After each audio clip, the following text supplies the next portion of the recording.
السلام عليكم ورحمة الله. السلام عليكم ورحمة الله. What brought me to Islam is me trying to convince someone else to become a Christian. So we see how that turned out. So I was living in Hollywood at the time, and I was a production manager for like TV and film, music videos, this and that. And I was very Christian, and I was like teaching Sunday school, all this. And there was a colleague of mine that worked on this HBO show with me, and he was Muslim.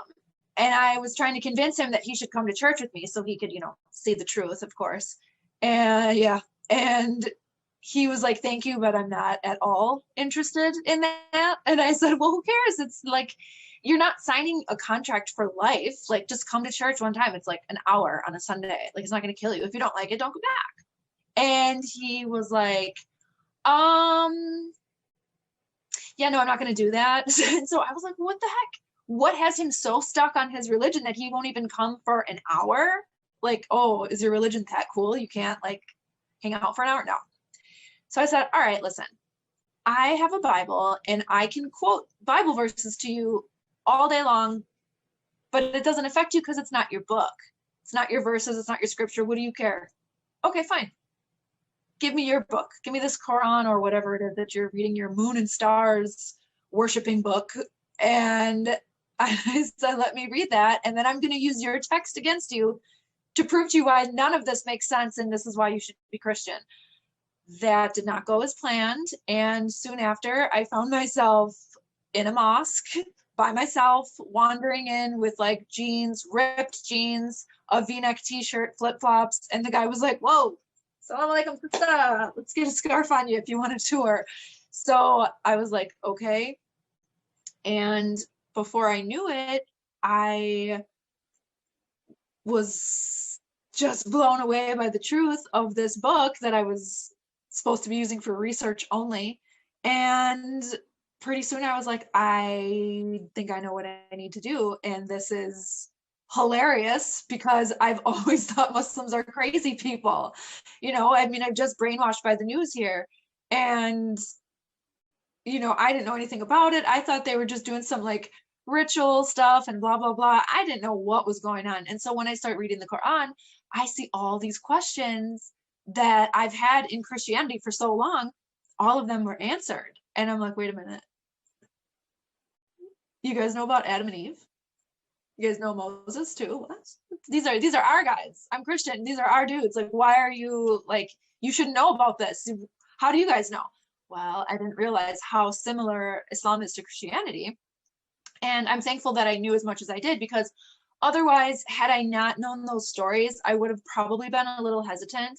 Like, okay, you're telling me this guy throws a stick down and all of a sudden it's a snake? All right, okay. No, thanks, But I already knew these stories from Christianity. So I was like, wait a second. You guys know he parted the Red Sea? Okay, what else do you know? And then it became more and more interesting to me.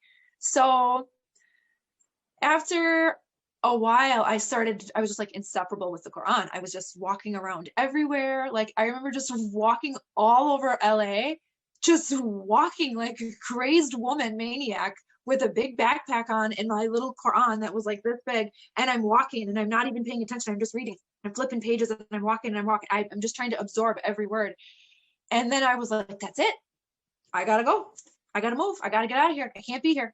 And so I decided to do the obvious choice and sell everything I own, pack one suitcase, and buy a one-way ticket to Morocco. Makes sense. So I did that, and I didn't have a job. I didn't have family there, friends. I had nothing, no idea what I'm doing. I don't speak Arabic. I don't speak French, and no one there speaks English. Amazing. Good choice.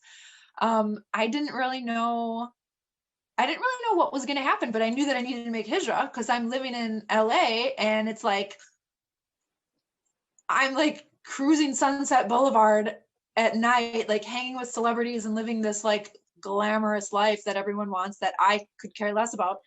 So I said, I gotta move, I gotta get out of here. And especially if I want to become Muslim for real, I cannot do that living in Hollywood. Like, it's never gonna happen. My friends will never accept this. They'll tease me. I'll just be, you know,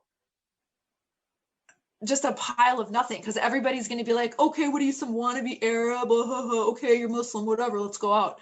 You know, I knew that they weren't going to take me seriously. So I said, okay, that's fine. If my surroundings are going to change who I am, then if I want to change who I am, I should change my surroundings. So I did that, moved to Morocco, and decided to take my Shahada there in Casablanca, because I was almost done with the Quran, almost done. And I said, wait a minute, I want to wait. It took me like 2 weeks after I arrived to finish the rest of it, because I was like, everything makes sense, but I don't want to take the Shahada and become Muslim, because I know what a serious decision and life-changing statement that it is. You don't just like undo it and say, no, I was just kidding, I want to be Christian again. I knew that it was something very, very serious. So I said, well, I don't want to have this book that I'm 98% done with, and then I become Muslim, and all of a sudden the last, like, you know, chapter and a half, there's some little like, oh, by the way, this, and this. And then I didn't want to be stuck. So I said, okay, let me finish the whole entire thing, and then I will take my Shahada. So I did that. That was December 31st, 2010. So it's been over a decade now that I'm Muslim, alhamdulillah.